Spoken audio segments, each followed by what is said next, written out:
Friends, the 18th chapter of the book of Deuteronomy records Moses' prediction about the coming of the Messiah prophet. We read, "The Lord your God will raise up for you a prophet like me from among you, from your brothers. It is to him you shall listen. Just as you desired of the Lord your God at Horeb on the day of the assembly, when you said, 'Let me not hear again the voice of the Lord my God, or see this great fire any more, lest I die.' And the Lord said to me, 'They are right in what they have spoken. I will raise up for them a prophet like you from among their brothers, and I will put my words in his mouth, and he shall speak to them all that I command him. And whoever will not listen to my words that he shall speak in my name, I myself will require it of him.'" Friends, over 40 generations, tens of faithful Old Testament prophets ministered among the Israelites.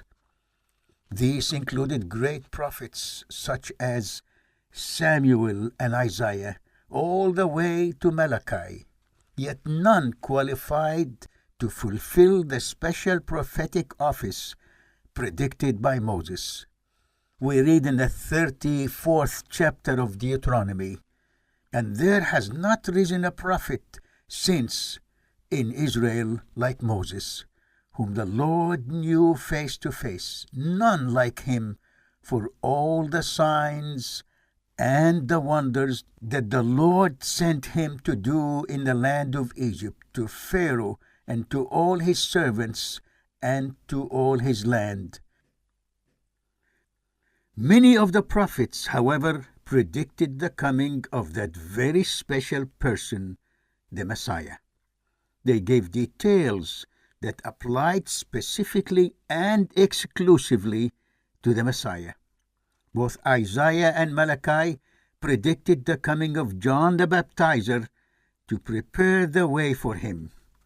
When John himself was asked if he is the Christ or the Messiah, he responded, "I baptize with water, but among you stands one you do not know, even he who comes after me, the strap of whose sandal I am not worthy to untie."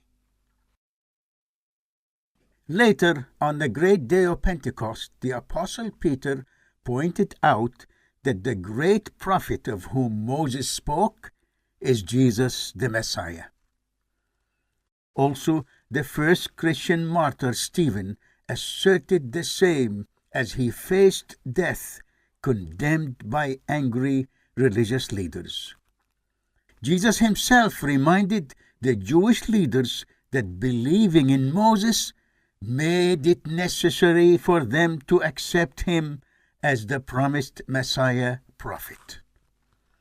The apostolic epistle to the Hebrews compares Jesus the Messiah to Moses. We read in the 3rd chapter, "Consider Jesus, the apostle and high priest of our confession, who was faithful to him who appointed him, just as Moses also was faithful in all God's house.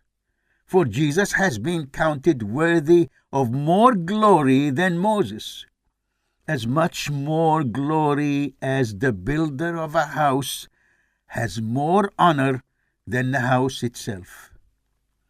Now Moses was faithful in all God's house as a servant to testify to the things that were to be spoken later. But Christ is faithful over God's house as a son, and we are his house, if indeed we hold fast our confidence and our boasting in our hope." Friends, Jesus alone qualified as the superior prophet predicted by Moses. He is the true Messiah for whom all Old Testament scriptures prepared. He represents the completion of all prophecy and the office of prophethood itself. So the epistle to the Hebrews begins. Long ago, at many times and in many ways, God spoke to our fathers by the prophets.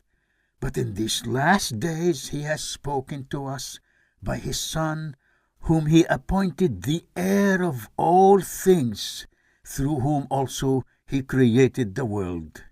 He is the radiance of the glory of God and the exact imprint of his nature, and he upholds the universe by the word of his power. After making purification for sins, he sat down at the right hand of the Majesty on high, having become as much superior to angels as the name he has inherited is more excellent than theirs. Hallelujah.